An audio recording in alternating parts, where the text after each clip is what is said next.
Okay, hello everyone. So I have the first talk today. Welcome to Palace. I'm going to tell you a bit about the early evolution of life on our planet. So let me first give, I'm from the University of Bristol. Sorry, this doesn't.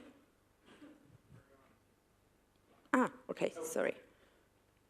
Yeah, no, it works. I'm from the University of Bristol. I'm doing a postdoc there. I'm going to present one of my projects about microbial life after the Great Oxidation Event. First, let me sum up a bit the early history of our planet. So our planet can be divided into four major eons: the Hadean, Archean, Proterozoic, and Phanerozoic. And throughout the Hadean eon, we have a heavy bombardment of meteorites. We have temperatures fluctuating, rising over 100 degrees regularly. So life at this point, constant life, was not possible, would have been erased every time. We have around 3.8 billion years ago, the formation of continents. Temperatures cool down. From this point on, we could have potentially constant life. We do have first evidence for life around 3.4 billion years ago.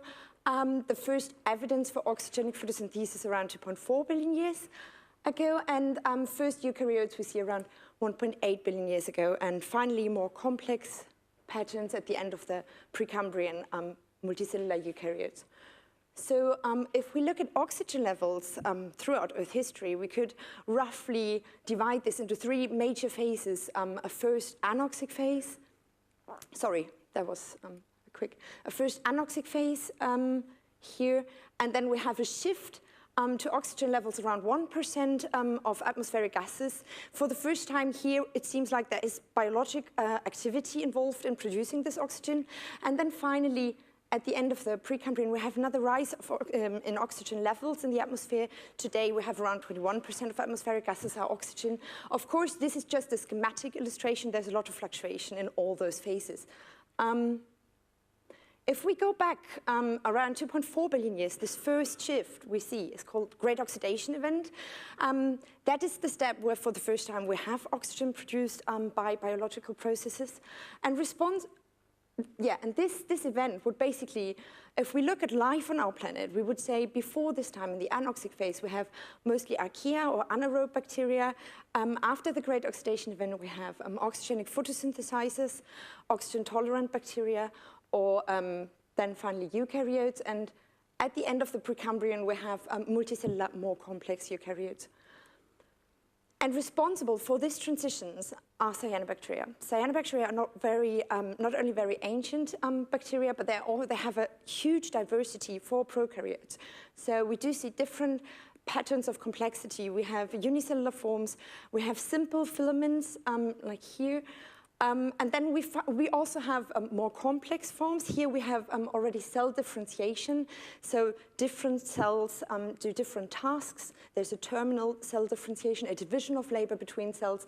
And we do see these diverse patterns also in the fossil record. Down here, you see some unicellular fossils, multicellular ones, and here also of the more complex type throughout the Precambrian. In a previous project of mine, part of my PhD dissertation, I wanted to see how did these morphotypes evolve in cyanobacteria.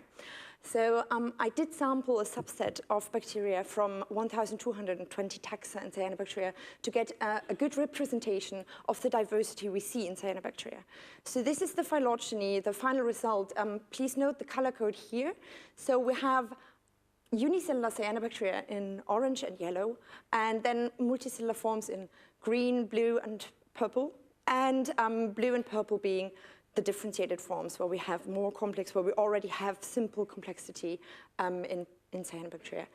And now I was looking at the evolution of multicellularity at this phylogeny. This was reconstructed with Bayesian and maximum likelihood methods. I did a character state reconstruction, and you see the results was that we have multicellularity evolving very early in cyanobacteria and being lost several times and even regained in one of those groups up here, at least once, maybe more often.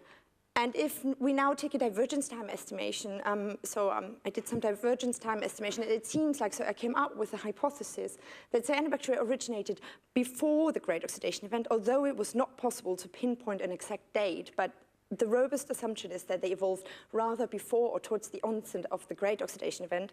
And then This would lead to the hypothesis maybe multicellularity was some sort of advantage, helping them to become more abundant, therefore spread across the planet, raise oxygen levels, produce more oxygen, raise oxygen levels, and then you have this shift in oxygen, which probably was a catastrophe for most of the anaerobe living organisms. So you have new habitats evolving, and cyanobacteria seem to have adapted to those habitats. If we look at diversification rates, they increase at the same time.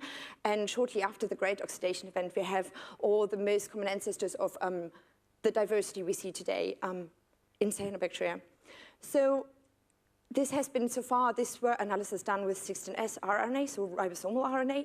I have now conducted genomic experiments, and it seems the genomic phylogeny seems to support the data I had before. So again, we have this, the morphotypes quite spread across the tree, and we have multicellularity quite early. But this is ongoing work, so I'm still working on this one. But what you would expect now to see in the fossil record, and probably after the Great Oxidation Event, we would see an increase in morphotypes in cyanobacteria. So to test this, I was looking at the Gunflint Chert. The Gunflint Chert is one of the first fossil deposits that has been described for prokaryotes. And it's around 1.8 billion years old, 1.88 billion years old. And you do see quite a variety of morphotypes in the Gunflint Chert that is quite unique for that time. And so this, I wanted to test two hypotheses. Do we see an increase of cyanobacterial morphotypes? Could we say that in the Gunflint Chert? And could we say that the stromatolites in the Gunflint Chert have been formed by a marine mat community dominated by cyanobacteria? So for this, I was using a new line of evidence from Synchrotron X-ray tomographic microscopy. I was using a facility here in Switzerland, actually. This is the TomCat beamline at the Paul Scherrer Institute. Here's the facility. The beamline in Switzerland.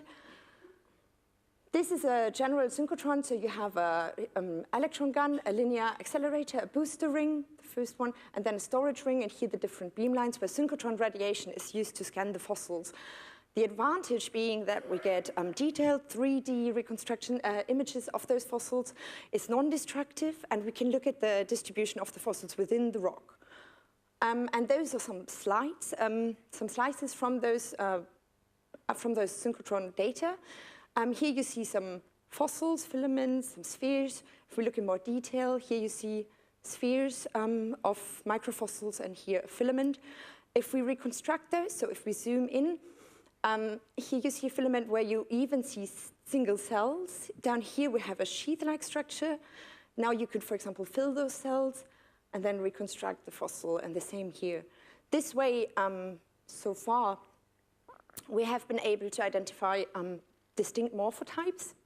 We could observe single spheres of different sizes, various sizes. Probably it's different organisms, but we just separated small spheres below 8 micrometer and larger spheres larger than 8 micrometer. Those larger spheres, they often seem to contain several cells. We have different filaments.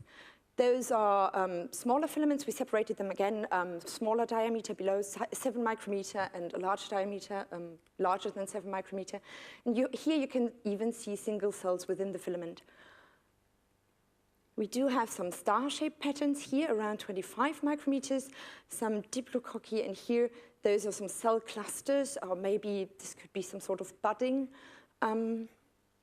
If we compare those to modern taxa we see today in mats, this is Chrococcus, a cyanobacterium.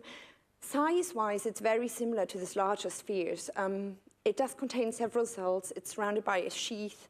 If we look at other bacteria, other prokaryotes, those sizes are not very common across prokaryotes. They're very large. In cyanobacteria, though, we see quite a lot of those larger cells as well. If we look at those structures, cell clusters, maybe it's something like budding in Pleurococcales, also cyanobacteria. It's just a suggestion. We do see different filaments here with cells. Those filaments, those rather sheaths, probably, they could resemble something size-wise and by form from the order Nostocalis, Digonimatalis, or Oscillatorialis.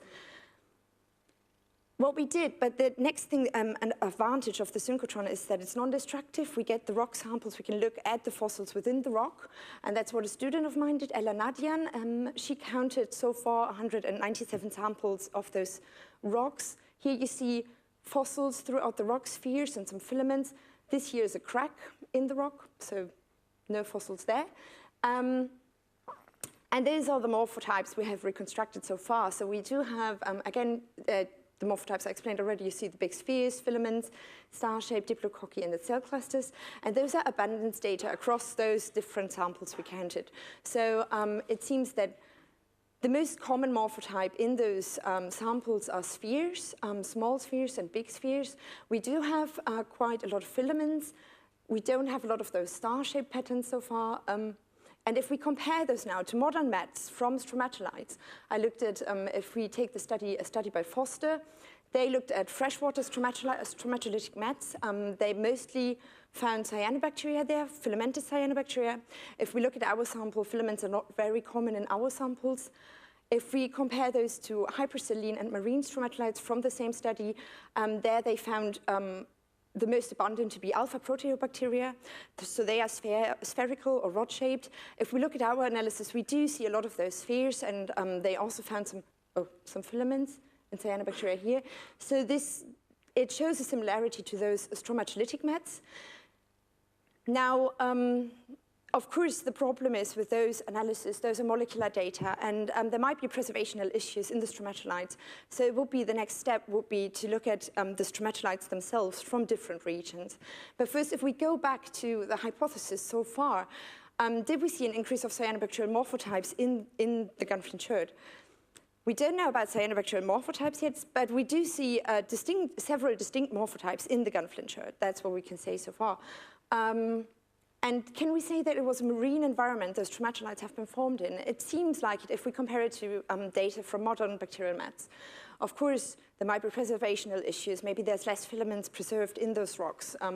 So the next step would be to sample modern stromatolites from different environments, also use them to analyze them with the synchrotron, and also look at some other positions in the history of our planet, so maybe some Phanerozoic stromatolites, maybe some Archean mats to compare those to the data we have from the Gunflint Chert. And with this, I would like to thank my colleagues at Bristol, Phil Donoghue, Martin Brasier, who provided the Gunflint samples, my students, summer volunteers, and Ella Nadian, who works at the probes at the moment, and of course, all my funding schemes, the SNF, the Swiss Science Foundation, Marie Curie, Paul Scherrer Institute, and thank you for your attention.